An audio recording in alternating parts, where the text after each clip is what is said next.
Saya ini sebenarnya ini tadi mau berangkat mau enggak, karena ada kabar katanya ceramah saya itu dicekal. Lawang toha ceramah kok dicekal itu. Karena apa? Ya karena saya menyangkut keprihatinan ini harus disampaikan. Umat Islam ini harus diedukasi, dididik dengan benar. Eksistensi Islam ini Al-Quran disampaikan dengan benar, hadis disampaikan benar dengan sesuai dengan kitab yang ada.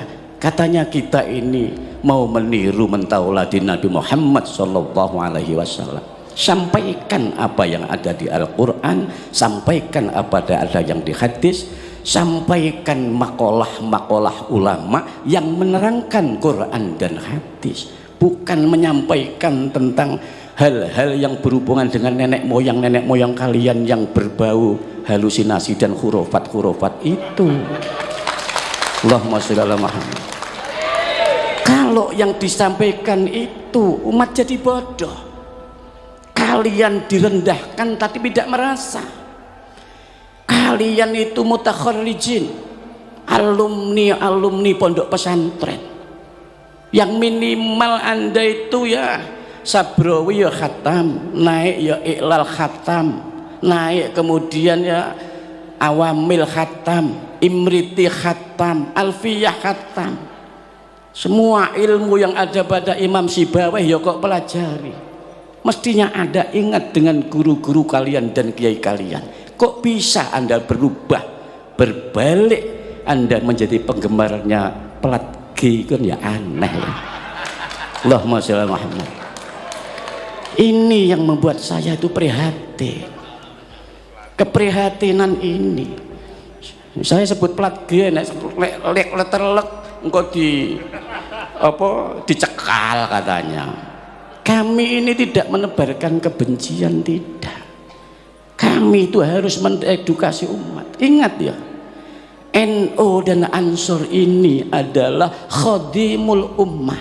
Apa Pak? Khadimul ummah, pelayan umat. Lah kalau pelayan umat, layanono umat ini sesuai kepentingannya umat. Umat gak butuh kok apa-apa. Seandainya kalau dulu jangan disampaikan Imam Malik, Imam Syekh Abdul Hasan Ali bin Abdillah bin Abdil Jabbar Asyadili, nek ngaji semua ini pulang itu disangoni semua. Lagi lamun toha sugih tak sangoni sampean. Lah karena saya gak sugih ya gak bisa saya nyangoni sampean. Kalau dulu Imam Malik, Imam Abdul Hasan Ali bin Abdul Jabbar Asyadili, semua rokyahnya nek ngaji disangoni pulangnya karena kaya. Paham ya? Allahumma sholli ala Muhammad. Hadirin yang dimuliakan Allah Subhanahu wa taala, saya sepakat dengan Kultuwatan Fit tadi sebagai khadimul ummah. NU ini karena ya harus melayani umat sebagai khadimul ummah, dan satu-satunya organisasi, saya sampaikan lagi, yang betul-betul mengawal kedaulatan bangsa dan negara itu hanya NU. Dan NU yang diandalkan adalah underbone-nya yaitu Ansor. Sampeyan saya ceritakan. Makanya saya kalau ada Ansor, saya teringat peristiwa di daerah saya di Banyuwangi. Bagaimana Ansor ditipu, dibantai di daerah Celuring di Semedok itu. Sampai sekarang sampean ke sana. Saya masih kecil itu. Itu terjadi betul.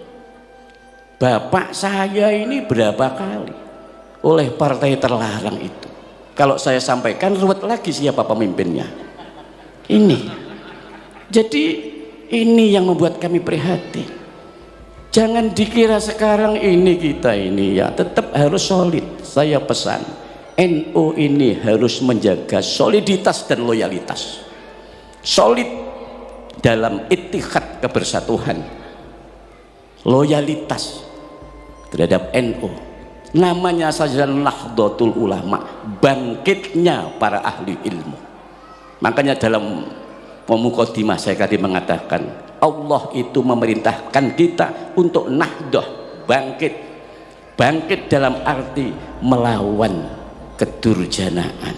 Makanya baginda Nabi diutus ini yukhrijuhum minad dzulumati ilan nur, untuk mengeluarkan umat ini dari kegelapan kebenaran.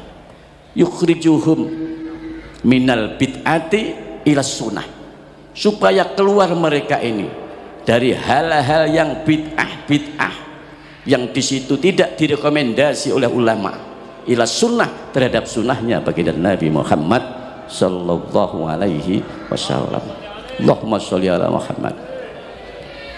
Lalu saya kalau Ansor itu mengingatkan bagaimana baginda Nabi mencontohkan hubungan antara kaum muhajirin, kaum pendatang, dengan kaum Ansor.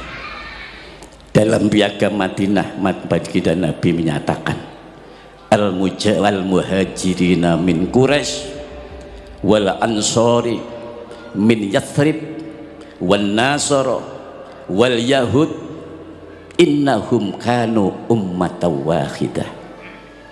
Al muhajirina, orang-orang yang pindah, kaum pendatang, min Quraisy, dari Quraisy, wal ansori, daun kaum Ansor itu min Yathrib, dari Yathrib Madinah, dulu namanya Yathrib Pak, sekarang Madinah.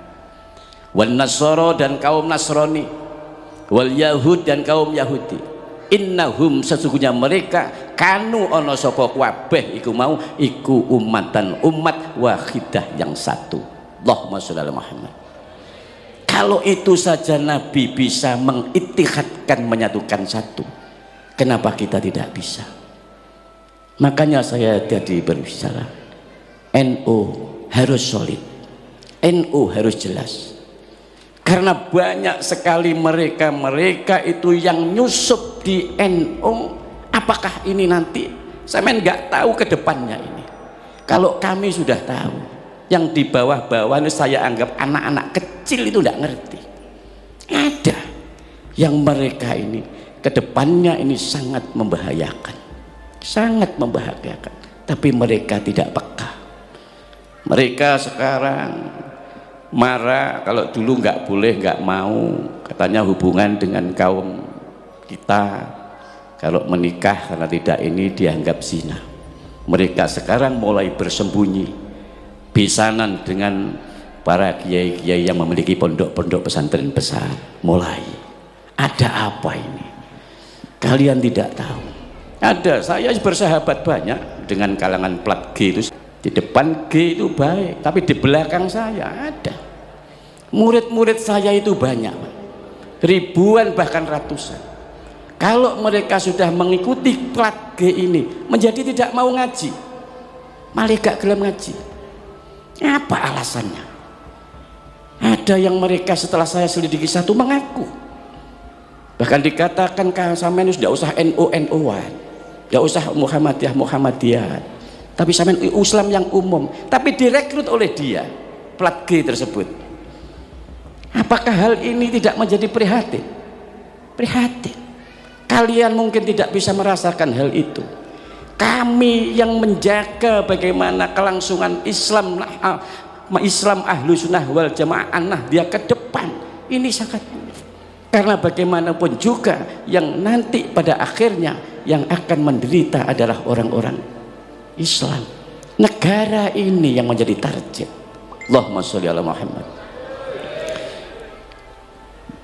Kenapa saya sekarang akhir-akhir ini sibuk? Bukan karena mengajarkan kebencian, tapi kami bermaksud mengedukasi supaya mereka tahu, mereka waspada. Dan terutama ya ada pengurus-pengurus NU yang menjadi penggemar mereka itu ada. Pengurus Ansor yang menjadi penggemar ya ada. Ada. Kalau tak sebut namanya malah kisinan kok. Engkau malah mencekal mana. Saya tahu, mungkin kalian tidak sama. Jelek-jelek ini saya sudah umur saya sudah 60 tahun. Saya jauh lebih pengalaman kalau dibanding kalian yang baru umur berapa tahun? Baru umur 40. Kamu 40 baru merasakan gini berapa kali? Saya dari 60 tahun ya. Jadi saya tahu betul bagaimana ini dan bagaimana dulu keberadaan ini. Saya tadi katakan Ansor itu adalah andalan underbone-nya NU. Kita tahu. Saya kalau ingat Ansor, saya ingat peristiwa Surabaya 10 November. Karena latihannya Ansor untuk mengusir penjajah Belanda mau kembali lagi ke Surabaya dengan tewasnya Malabi. Itu kumpulnya di pondok kami, di pondok pesantren Al-Ihsan Jampes Kediri. Syekh Ihsan yang mana? Lalu berkumpul di Jombang lalu ke sana. Itu Ansor. Makanya yang paling benar samenku nyanyinya Surabaya. Surabaya, Surabaya, Surabaya itu bukan Yatarim Yatarim. Aneh kan kalian itu. Lagu yang benar Surabaya. Surabaya kota kenangan di tahun 45. Ada apa? Itu ada perjuangannya Ansor melawan penjajah Belanda, bukan Tarim. Paham gak? Allahumma sholli ala Muhammad. Ini pidato iki anggitmu yang dicoro akibatnya wis ditanggung, nggak masalah. Saya sudah sampai ke orang-orang sudah tak kandenda ini. Pokoknya siapai itu aja. Begitu. Allahumma sholli ala Muhammad. Saya hanya ini mengedukasi, sadarlah kalian betapa sakitnya. Sudah kalian lihat selama ini itu kita hanya dijadikan bemper, dibodohi. Jangan sampai kita dibodohi. Kita bermaulid ini kan berharap apa? Berharap syafaatnya baginda Nabi Muhammad Sallallahu Alaihi Wasallam. Maka ada hadis sahih ya, karena kalau nggak sahih nggak boleh. Kemarin saya membaca, jangan mengucapkan hadis yang tidak sahih. Man adzoma maulidin Nabi karena syafi'an lahu yaumal qiyamah, tidak boleh. Padahal hadis itu bukan maudhu'. Hadis itu hanya sanadnya saja yang lemah. Tapi kalau hadis itu sanadnya lemah, untuk fadhailul amal boleh diamalkan. Hadis yang lemah, yang sanadnya dhaif, itu kalau perkara-perkara syariat itu tidak boleh diamalkan. Kalau mau yang sahih mengenai syafaat, oke, tak berikan. Abu Hurairah radhiyallahu anhu berkata kepada Rasulullah, "Qultu ya Rasulullah, qultu matur ingsun ya Rasulullah, duh Gusti Rasulullah. Ya Rasulullah, ayu utawi pundi iku as'adun nas bi syafaatika yaumal qiyamah." Ya Rasulullah, mana, siapa orang yang as'adun nas, yang lebih bejo-bejone manungsa, lebih beruntung-untungnya manusia, bisyafaatika dengan syafaatmu ya Rasulullah yaumal kiamat, di hari kiamat. Faqala Rasulullah sallallahu alaihi wasallam, kemudian Rasulullah menjawab, as'adun nas, beruntung-untungnya manusia bisyafaati, dengan syafaatku yaumal kiamat, di hari kiamat besok, iku adalah man, orang Allah yang mengucapkan la ilaha illallah, mengucap la ilaha illallah mukhlishon min qalbihi, ikhlas dari hatinya. Allahumma sholli ala Muhammad. Itu syafaat, dijamin oleh syafaat Nabi. Karena yang berhak mendapatkan syafaat, satu-satunya makhluk yang ditemplei wewenang syafaat itu hanya Kanjeng Nabi Muhammad SAW. Lainnya Kanjeng Nabi itu ndak. Yang kedua itu adalah Al-Quran. Al-Quran itu akan mensyafaati sampeyan pembacanya. Dalam hadis sahih Imam Muslim, Nabi mengatakan, iqra'u maca sira, hendaklah kamu membaca Al-Qur'ana Al-Quran. Fa innahu, maka sesungguhnya bacaan Al-Quranmu besok yakti akan datang yaumal qiyamah, di hari kiamat, syafi'an, khali, yang memberikan pertolongan syafaat li ashabihi, terhadap orang yang memiliki bacaan Al-Quran. Allahumma sholli ala Muhammad. Rawahu Muslim. Itu rawahu Muslim.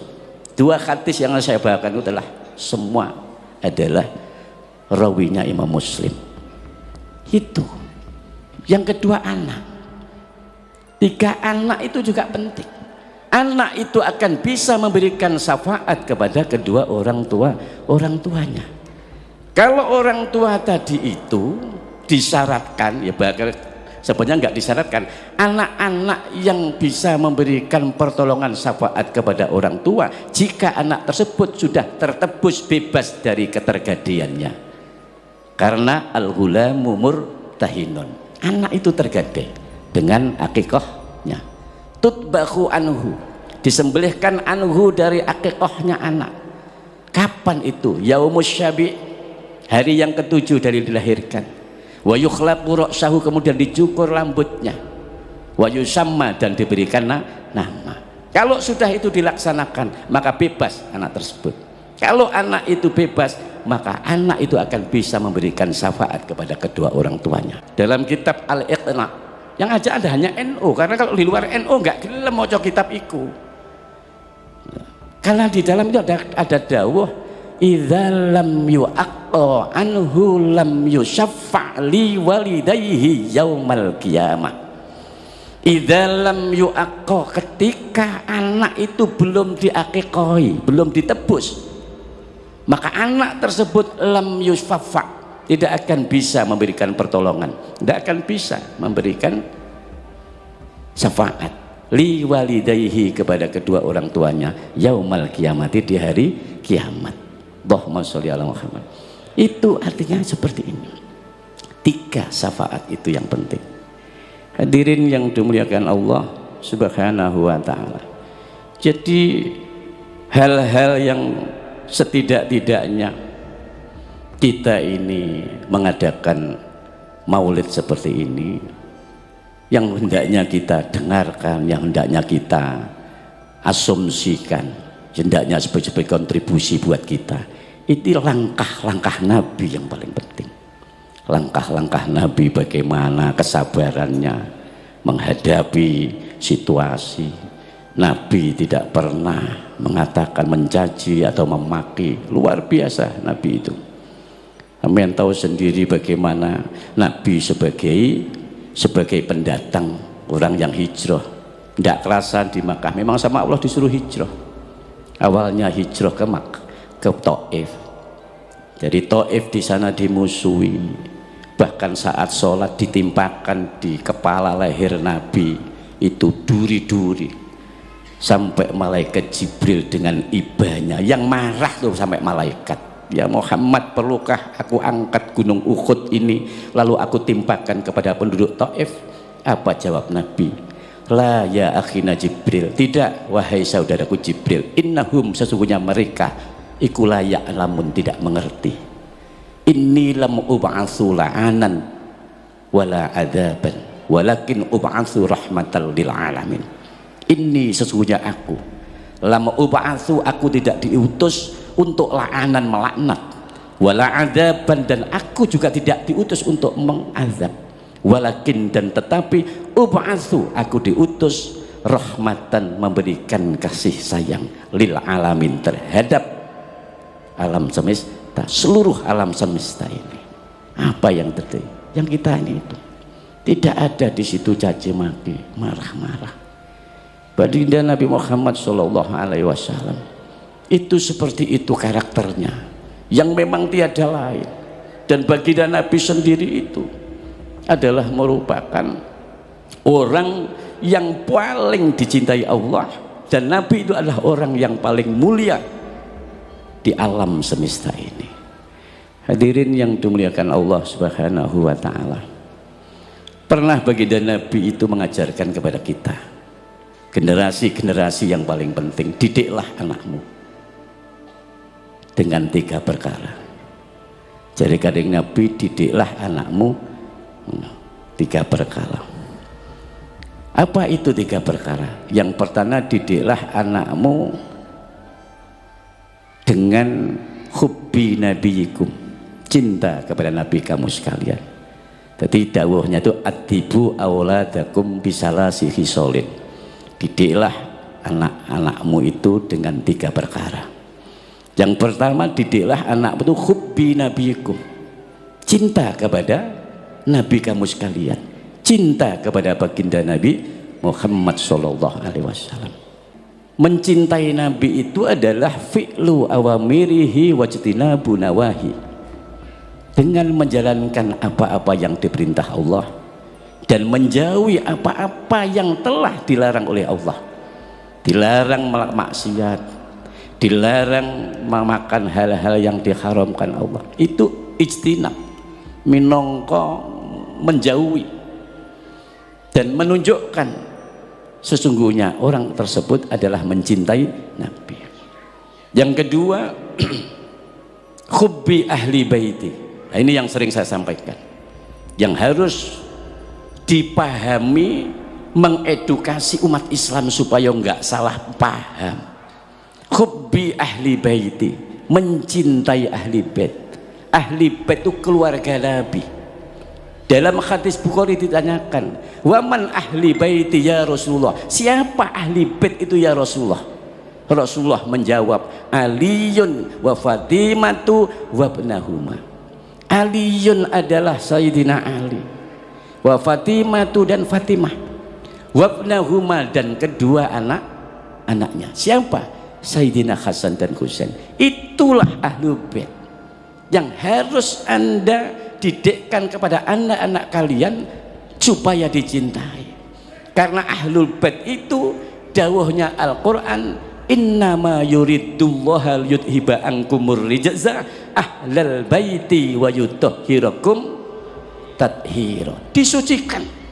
Disucikan dari hal-hal bayane minal khisdi, dari hasud, wal usbi dan ujub, watakaburi dan takabur, disucikan dari itu semua. Ya 5 orang itu ahli bait itu siapa? Nabi SAW sendiri, Sayyidina Ali, Fatimah Az-Zahra, wabnahuma Sayyidina Hasan dan Sayyidina Husain. Bagaimana kalau sampean bertanya lalu, bagaimana itu? Seperti Sayyid Ali bin Zainal Abidin, seperti Sayyid Ja'far Shadiq, Sayyid Al-Baqir, Sayyid Ahmad bin Isa. Itu semua adalah dzurriyyah Nabi, keturunan Nabi, bukan ahlul bait yang seperti Nabi dan 5 orang itu yang disucikan dari takabur, dari sifat-sifat yang tercela itu. Kalau yang disucikan Allah dari sifat-sifat yang tercela, ya cuma 5 orang itu. Itulah yang disebut ahlul bait. Tidak bisa Anda mengaku-ngaku saya ahli bait, saya ahli bait, nggak bisa.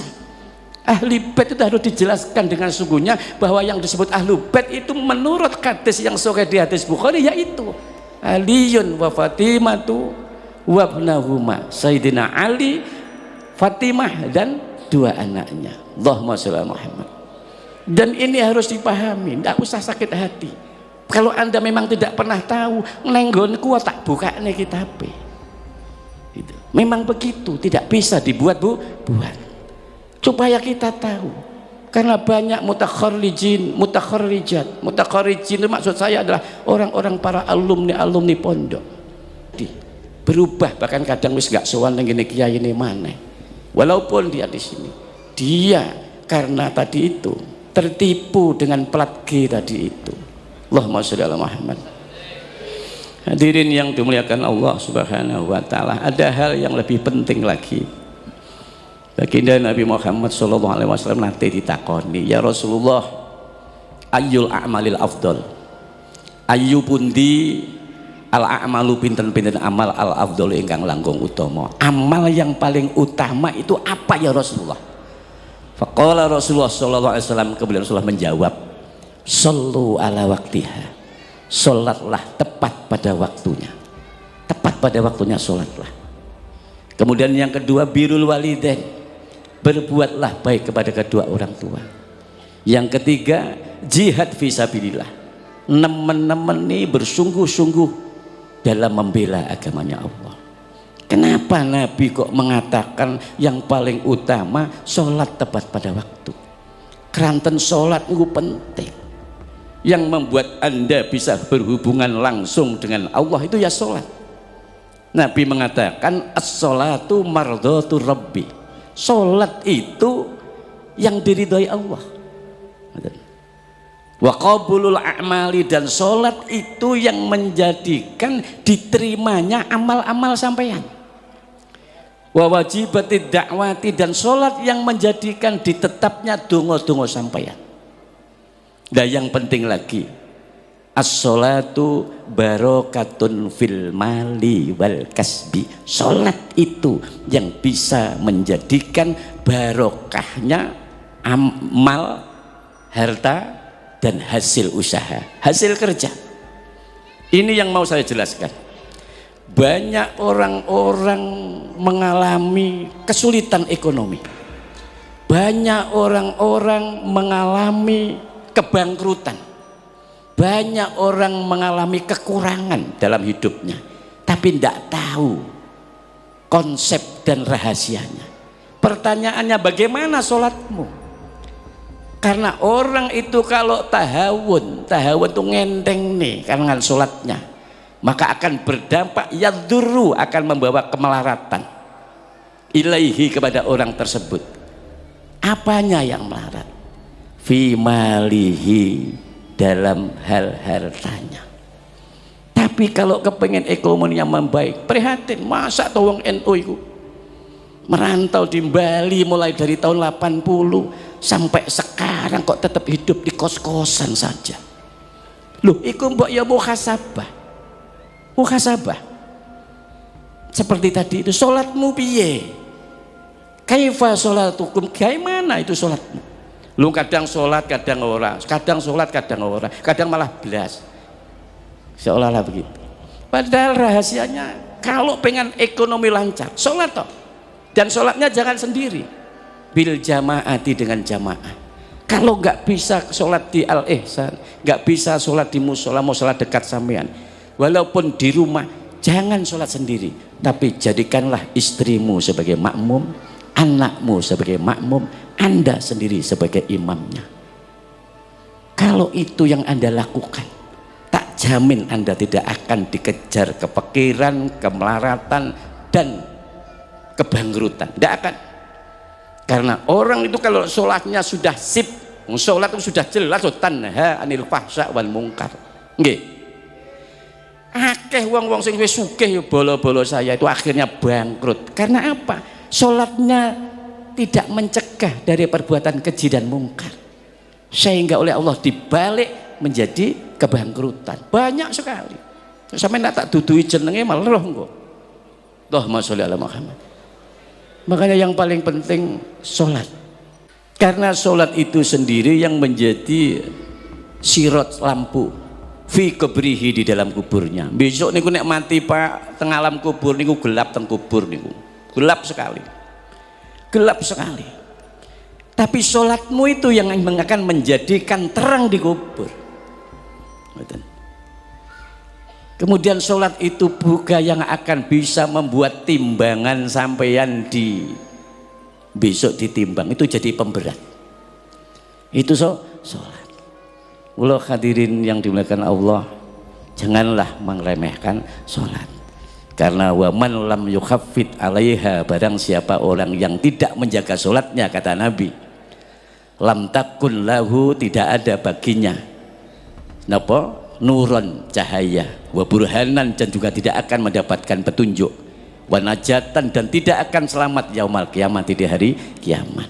Tapi kalau orang selalu menjaga sholatnya, maka orang tersebut akan mendapatkan nur, cahaya, wa burhanan, dan akan mendapatkan petunjuk, wa najatan, dan akan selamat yaumal kiamat, di hari kiamat. Allahumma sholli ala Muhammad.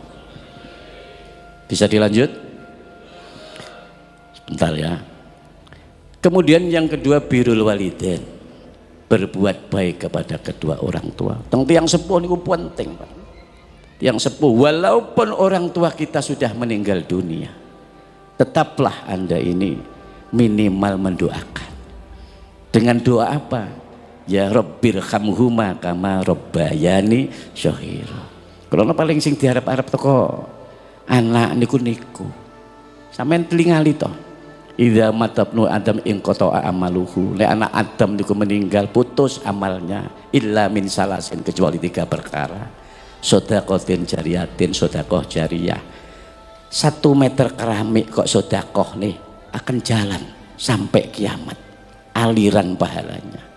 Kemudian au ilmin yuntafa'u bih, ilmu yang bermanfaat terutama ilmu ngaji. Kemudian yang ketiga itu adalah waladin sholihin yada'ulah, anak yang soleh yang mau mendoakan kedua orang tuanya. Itu sing dintenteni. Allahumma sholli ala Muhammad. Hadirin yang dimuliakan Allah Subhanahu wa taala, tadi itu zikirnya dengan bismillahirrahmanirrahim. Kalian harus tahu juga. Sampeyan kalau kepengen tahu itu sing paling dekat itu kitabnya itu Tanqihul Qaul. Sing fasalnya berkaitan dengan bismillah. Tapi sampeyan kalau ceritakan. Allah itu menurunkan kitab dan suhufnya itu beratus-ratus sampai 114, ada yang mengatakan 141. Kemudian Allah ringkas 140 menjadi 4 kitab, yaitu Taurat, Zabur, Injil dan Al-Quran.